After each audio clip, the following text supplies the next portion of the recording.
Chapter 10. Paul. Paul had the best seat in Mrs. Jewell's class. He sat in the back of the room. It was the seat that was the farthest away from Mrs. Jewell's. Mrs. Jewell's was teaching the class about fractions. She drew a picture of a pie on the blackboard. She cut the pie into 8 pieces. She explained that each piece was 1/8 of the pie. Paul never paid attention. He didn't see the picture of the pie. He didn't see anything. Well, he did see one thing. Actually, he saw 2 things. He saw Leslie's 2 pigtails. Leslie sat in front of Paul. She had 2 long brown pigtails that reached all the way down to her waist. Paul saw those pigtails and a terrible urge came over him.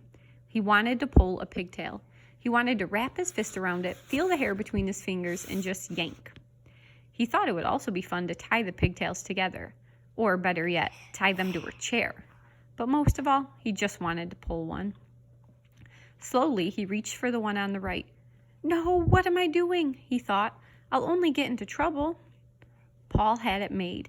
He sat in the back of the room. He paid no attention to anyone, and nobody paid any attention to him. But if he pulled a pigtail, it would be all over. Leslie would tell on him, and he'd become the center of attention. He sighed and slowly withdrew his arm. But Paul couldn't ignore those pigtails. There they were, dangling right in front of him, just begging to be pulled. He could close his eyes, but he couldn't make the pigtails disappear. He could still smell them and hear them. He could almost taste them. Maybe just a little tug, he thought. No, none. There they hung, easily within his reach. Well, let them just hang there, thought Paul. It would be foolish to pull one, no matter how tempting they were. None of the other children in the class pulled pigtails. Why should he? Of course, none of the other children sat behind Leslie either. It was just a simple matter of being able to think clearly. That was all. Paul thought it over and decided not to pull one. It was as simple as that.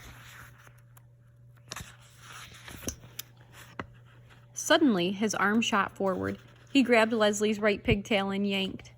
"Yow!" screamed Leslie. Everybody looked at her. "Paul pulled my pigtail," she said. They all looked at Paul. I couldn't help it," said Paul. "You'd better learn to help it," said Mrs. Jewell.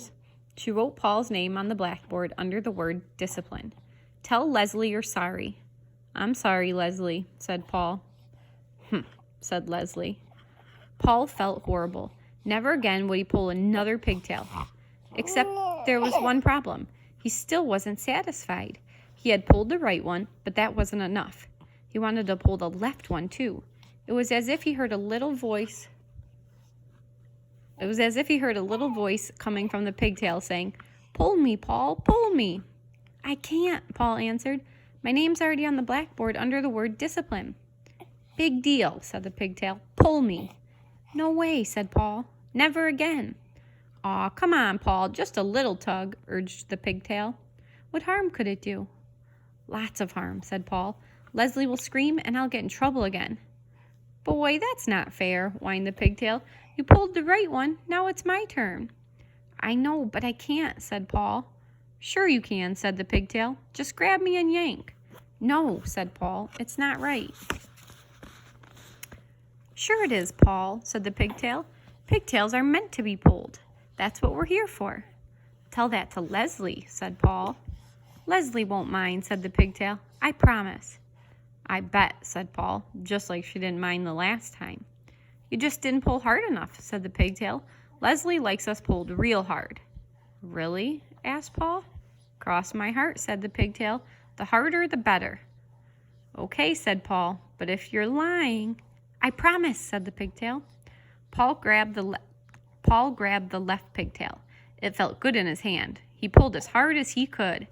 "Yow!" screamed Leslie. Mrs. Jewell asked, "Paul, did you pull Leslie's pigtail again?" "No," said Paul. "I pulled the other one." All the children laughed. "Are you trying to be funny?" asked Mrs. Jewell. "No," said Paul. "I was trying to be fair. I couldn't pull one and not the other." The children laughed again. "Pigtails are meant to be pulled," Paul concluded. Mrs. Jewell put a check next to Paul's name on the blackboard under the word discipline. But at last, Paul was satisfied. True, his name was on the blackboard with a check next to it. But that really didn't matter. All he had to do was stay out of trouble the rest of the day, and his name would be erased. It's easy to stay out of trouble when you have the best seat in the class. In fact, Paul could do this every day. He could pull Leslie's pigtails twice and then stay out of trouble the rest of the day. There was nothing Leslie could do about it. Suddenly, out of nowhere, Leslie screamed, "Yow!" Mrs. Jules circled Paul's name and sent him home early on the kindergarten bus. Nobody would believe that he hadn't pulled Leslie's pigtail again.